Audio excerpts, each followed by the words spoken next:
hablaremos de unas famosas competencias que ya hemos contado aquí alguna vez, pero me parece que las hemos contado mal, así que ahora las vamos a contar otra vez, y peor. Cuentan que los gigantes que vivían, según todos ustedes saben, en el Jotunheim, enviaban continuamente ráfagas frías de viento para helar los brotes y dificultar el crecimiento de las flores, porque los gigantes eran malos. Entonces, enojado el dios Thor, decidió ir hasta el Jotunheim y obligar a los gigantes a comportarse de un modo más civil.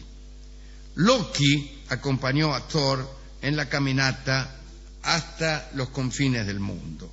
Loki, como bien sabemos, era una especie de dios de las maldades, pero no siempre era malo.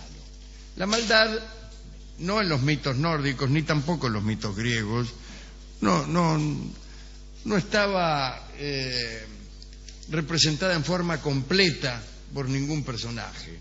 Ninguno de los dioses griegos era siempre malo. Eran malos muchas veces y otras veces no. Lo mismo pasa con los dioses de Asgard, con los dioses de los mitos nórdicos, que no son ni malos ni buenos. Son poderosos, sabios, poéticos, a veces benevolentes y a veces no. Loki era uno de los más traviesos, digamos, de los dioses. Bueno, en medio del recorrido se les agregó a Thor y a Loki un tal Thialfi, un muchacho muy hábil, hijo de campesinos y dotado de una gran inteligencia. Así que iban Thor el forzudo, el del martillo, Loki, un sinvergüenza del Asgard, y un muchachito llamado Thialfi. Los caminantes llegaron hasta una tierra inhóspita y árida que estaba envuelta en niebla y se presentaron ante el rey de los gigantes, Utgard. Utgard, después de reconocerlos, fingió estar enormemente sorprendido por la pequeñez de aquellos visitantes. Los gigantes, hay que decir, eran enemigos ancestrales de los dioses del Asgard y se solazaban jorobando a los dioses. Y una de las maneras de jorobarlos era fingirse sorprendidos por el exiguo tamaño de los visitantes. Por los demás, Utgard expresó su deseo de ver lo que eran capaces de hacer, puesto que con frecuencia había oído hablar de sus habilidades. Medio que los estaba cargando. Entonces empezó, tal como veremos, una serie de pruebas entre dioses y gigantes. Thor, muy orgulloso, advirtió que si vencían en aquellas pruebas, si los dioses vencían en aquellas pruebas, los gigantes debían dejar de perturbar con sus desmanes, sus vientos fríos y sus malos chistes. Loki, que había ayunado más de lo que incluso hubiese deseado, declaró inmediatamente que estaba dispuesto a apostar con cualquiera a ver quién comía más. Entonces el rey Utgard ordenó que se llevase una gran mesa llena de carne a la sala. Colocó a Loki en un extremo y a su cocinero, Logi. Se llamaba Logi, lamento mucho, este es un defecto de la narración, que dos personajes se llamen de un modo tan parecido. Loki, el dios del Asgard, y Logi, el cocinero de Utgard, del gigante, ¿no? Y compitieron. Debían avanzar sobre la mesa, devorando lo que había sobre ella, y el que llegara primero al medio, sin dejar una miga, ganaba. Loki, con un hambre desenfrenado, llegó rápidamente hasta el centro, pero perdió. Su oponente llegó al mismo tiempo, pero además de la carne, se había comido la mesa, su parte de la mesa. Thor, indignado, afirmó que si bien Loki no podía comer, como el voraz cocinero, estaba seguro de que él podría beber como ninguno que se encontrase en el palacio. Bueno, inmediatamente trajeron un cuerno. ¿Sabe usted que en aquel entonces se tomaba del cuerno? El cuerno era un cacharro en el cual se ponían bebidas. Utgard declaró, refiriéndose a aquel cuerno, que los buenos bebedores solían usar aquel cuerno en la región. Los que eran muy buenos se lo vaciaban de un trago. Los que estaban moderadamente sedientos en 2 tragos y los malos bebedores en 3. Bueno, Thor bebió, tragó muy profundamente, casi creyó que iba a reventar, pero cuando levantó la cabeza el líquido había bajado un poquito nada más. Un segundo y un tercer trago para vaciar el cuerno fueron igualmente fallidos. El nivel bajó un poco, pero el cuerno seguía casi lleno. Thor quedó desolado. Apareció el otro, el que los acompañaba, el muchacho, Thialfi, y se ofreció para correr una carrera contra cualquiera, porque era muy veloz. Y su contrincante fue Hugi, y Hugi le ganó por 20 cuerpos.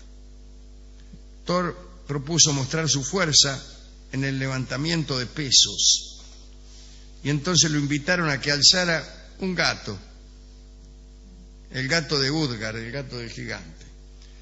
Thor se ajustó el cinturón Megingjord, que aumentaba su fuerza. Era un cinturón que cuando te lo apretabas era más fuerte. Vos eras más fuerte. Entonces tiró, se forzó, pero apenas si pudo levantar una de las patas del gato del suelo, y nada más. Y en un último intento, Thor se ofreció a luchar contra cualquier rival y tuvo que hacerlo contra la nodriza de Utgard, una anciana llamada Eli Bernasi. No, Eli solamente. Los gigantes consideraron que era la única oponente digna de seres tan insignificantes. Dijeron, ustedes son tan insignificantes que la única que puede luchar con ustedes es mi nodriza, esta vieja que está acá. Sin embargo, la prueba finalizó en forma igualmente desastrosa para los dioses, porque ganó la vieja. Bueno, los dioses, apabullados después de reconocer su derrota, fueron agasajados de modo hospitalario por los gigantes. Y a la mañana siguiente los acompañaron hasta los confines de las tierras de Utgard. Allí, el rey de los gigantes les comunicó muy educadamente que esperaba que no regresaran nunca más a visitarlo. Después de esas palabras, Utgard, sonriente, les informó que en realidad los había engañado un poco. Había utilizado un poco de magia para ganarles, pero dijo que había sido necesario hacerlo. Y los derrotados se sorprendieron cuando supieron quiénes eran verdaderamente los personajes que los habían enfrentado. El cocinero Logi no era otro que el fuego mismo, la personificación del fuego. Y por eso se había comido no solo la carne, sino también la madera de la mesa. Thialfi había corrido, según el gigante Utgard, con Hugi, y Hugi era el pensamiento, y no existía en el mundo un corredor más rápido que él. El cuerno del que había bebido Thor estaba conectado en realidad con el océano, y con sus tragos Thor había conseguido bajar el nivel de las aguas del océano, pero un poco nada más. El gato no era otra que la terrible serpiente Midgard, aquella serpiente que rodeaba todo el mundo, la serpiente mundial. Y Thor apenas la había podido mover, pero aquella serpiente era tan grande como el mundo. Mientras que Eli, la nodriza, era la vejez a la que nadie podía derrotar. Después de terminar sus explicaciones y advertir que no volvieran nunca más al Jotunheim, el gigante Utgard se desvaneció. Y aunque Thor blandió su martillo con la intención de destruir el palacio, apareció una niebla tan espesa que no pudo ver ni palacio ni nada. Por otra parte, habíamos dicho que lo habían acompañado hasta los confines, así que ahí no debía estar el palacio, pero no importa. El caso es que todos regresaron al Asgard sin haber podido darles una lección a los gigantes. Y desde luego, el frío y el viento siguieron molestando a los habitantes del norte. Y así terminó esta historia, esta competencia entre los dioses del Asgard y sus enemigos, los gigantes. No estaría mal dedicar esto a los nórdicos, que tenían una belleza poética en sus mitos.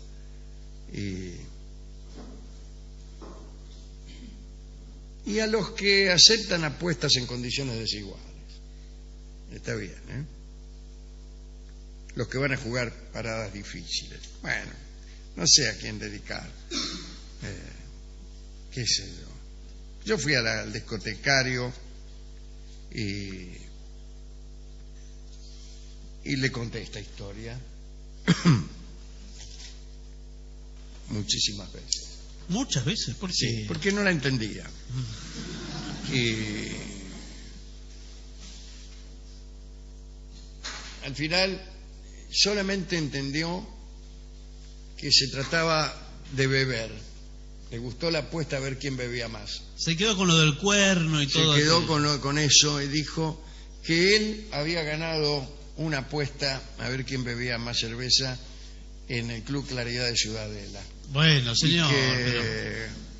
Y que seguramente todo lo que había contado yo no tenía nada que hacer con eso. Bueno, no, esto es un desafío de dioses, de gigantes, es otra... Y me explicó, después me dio una larga charla acerca de cómo ganar esa clase de apuestas, me explicó cómo hacer trampa y vomitar. Ah, pero por favor. Fue una cosa que duró mucho tiempo, porque él incluso me lo quiso demostrar.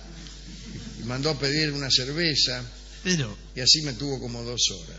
¿Pero por qué no le pidió directamente el disco y se termina el asunto? Finalmente el disco que me dio es bastante pertinente, porque se llama Duelo Kurda. Duelo Kurda puede ser el título de una competencia a ver quién bebe más. Sí. Sin embargo, yo le dije que no, que se trataba del velorio de un borracho muy conocido. Y él me aseguró que esa era una maniobra de distracción del autor de la letra para que no comprendiéramos cuál era el verdadero tema. Y además para quedar bien con el comisario. El caso es que Duelo Kurda es la milonga que vamos a escuchar inmediatamente en la versión de Jorge Vidal. Loki acompañó a Thor en la caminata hasta los confines del mundo. Loki, como bien sabemos, era una especie de dios de las maldades, pero no siempre era malo. La maldad, no en los mitos nórdicos, ni tampoco en los mitos griegos, no estaba... Son poderosos, sabios, poéticos, a veces benevolentes y a veces no. Loki era uno de los más traviesos, digamos, de los dioses. Bueno, en medio del recorrido se les agregó a Thor y a Loki un tal... Hablaremos de unas famosas competencias que ya hemos contado aquí alguna vez, pero me parece que las hemos contado mal, así que ahora las vamos a contar otra vez, y peor. Cuentan que los gigantes que vivían, según todos ustedes saben, en el Jotunheim, enviaban continuamente ráfagas frías de viento, representada en forma completa por ningún personaje. Ninguno de los dioses griegos era siempre malo. Eran malos muchas veces y otras veces no.